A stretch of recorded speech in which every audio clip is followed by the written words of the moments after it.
Morning everyone, once again आप सभी का गुप्ता इंग्लिश क्लासेस में स्वागत है। और आज हम एक बहुत ही महत्वपूर्ण टॉपिक पर आपके भी चर्चा करने वाले हैं और वह है subject verb agreement part 3। Yes, इसका मतलब है कि इसके पहले 2 वीडियो और इस टॉपिक पर बन चुके हैं, आप उसे ध्यान से देखेंगे। आज हमने इसको क्रम को आगे बढ़ाते हुए तीसरा वीडियो आज बना रहे हैं, उसे आप लोग ध्यान से समझने की कोशिश करेंगे और बहुत ही महत्वपूर्ण कंसेप्ट है और यह आपके विभिन्न परीक्षाओं में इससे प्रश्न आएगा। खास करके स्पोर्टिंग एरर का जो प्रश्न बनता है, इससे आपके प्रश्न बनते ही बनते हैं। आइए कुछ उदाहरण से हम लोग समझने की कोशिश करते हैं। तो आज का जो सबसे महत्वपूर्ण टॉपिक है उसको हम लोग देखने की कोशिश करते हैं कि अगर कोई संख्यावाचक विशेषण के बाद अगर कोई प्लूरल नाउन आता है तो जिससे एक निश्चित अमाउंट, वेट, पीरियड, हाइट या डिस्टेंस का बोध हो तो वह सिंगुलर सब्जेक्ट लेता है, सिंगुलर वर्ब प्लूरल लेता है। ठीक है, जैसे यहाँ पर हम समझने की कोशिश करेंगे। अमाउंट क्या होता है? अमाउंट एक निश्चित राशि, वेट वजन को कहते हैं, और पीरियड अवधि, हाइट का मतलब ऊंचाई या डिस्टेंस का मतलब दूरी।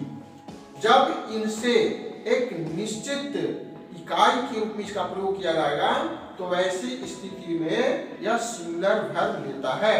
ठीक है, तो हम कुछ उदाहरण के माध्यम से इस बात को स्पष्ट करने की कोशिश कर रहे हैं।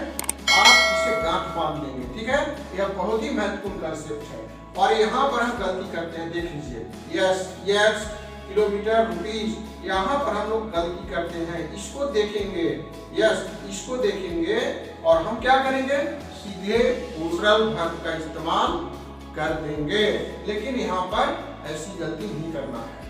5 किलोमीटर्स, ठीक है, इज अ लॉन्ग पीरियड, है ना। 5 वर्ष का जो समय है एक लंबा पीरियड होता है, अवधि होता है। तो 5 इयर्स क्या है? एक यूनिट के रूप में यहाँ पर काम कर रहा है। ठीक है, तो यहाँ पर हम इस का प्रयोग करेंगे, आर का प्रयोग नहीं करेंगे। दूसरे सेंटेंस में हम लोग देखते हैं 10 किलोमीटर्स और लॉन्ग डिस्टेंस। 10 किलोमीटर्स और लॉन्ग डिस्टेंस, यहाँ पर भी उसी तरह से हम लोग सिंगुलर वर्ब का इस्तेमाल करेंगे और यहाँ पर आर लगाने की भूल नहीं करेंगे और यहाँ पर हम इज लगाएंगे। ओके, चलिए। अब 10,000 रुपीज क्या है? यह एक अमाउंट को प्रदर्शित करता है। 10,000 रुपीज क्या है? एक निश्चित अमाउंट है और इसी स्थिति में भी यहाँ पर हम लोग सिंगुलर सब्जेक्ट, सिंगुलर जो वर्ब है, इज का प्रयोग करेंगे। बिल्कुल, आप चाहें तो इसका स्क्रीनशॉट भी ले लीजिए और इसको आप समझने का बार-बार कोशिश करेंगे। 5 tons, yes, 5 tons of sugar. Sugar क्या है?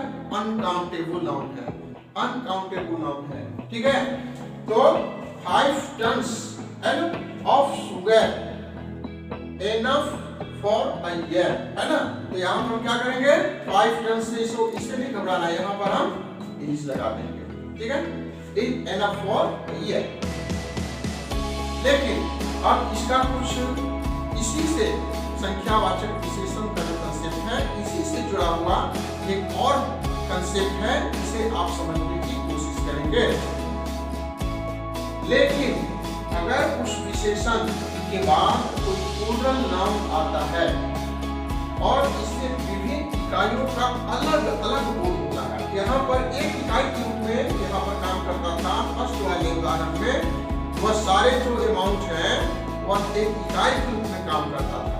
लेकिन यहाँ पर अगर उसी से अगर विभिन्न इकाइयों का बोध हो, उसी से अलग अलग इकाई के रूप में उसका बोध हो तो वर्ब क्या हो जाएगा? प्लूरल हो जाएगा। ठीक है, इस अंतर को ध्यान से समझने की जरूरत है।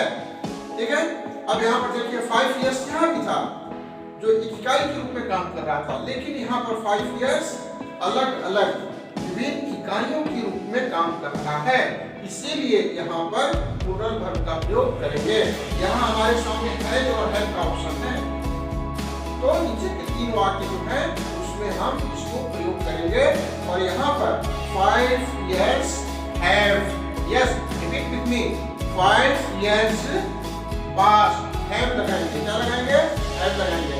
have जो होता है वह एक प्लूरल वर्ब होता है।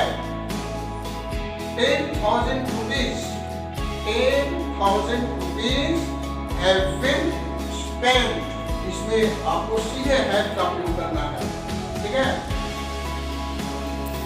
2 tons of coal, 2 tons of coal have been taken, यहाँ पर हम have का प्रयोग करेंगे, ठीक है।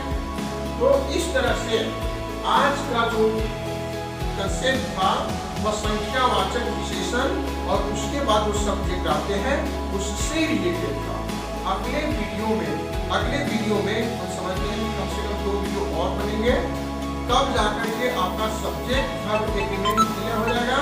और इसके बाद फिर आपको अलग से कोई बुक देखने की आवश्यकता नहीं है, और इसके जब आप प्रैक्टिस कर लेंगे तो आप इसमें माहिर हो जाएंगे, और इसके बाद आपका स्पोर्टिंग एरर का क्वेश्चन बहुत ही आसान हो जाएगा, बहुत ही आसान हो जाएगा। Thank you very much.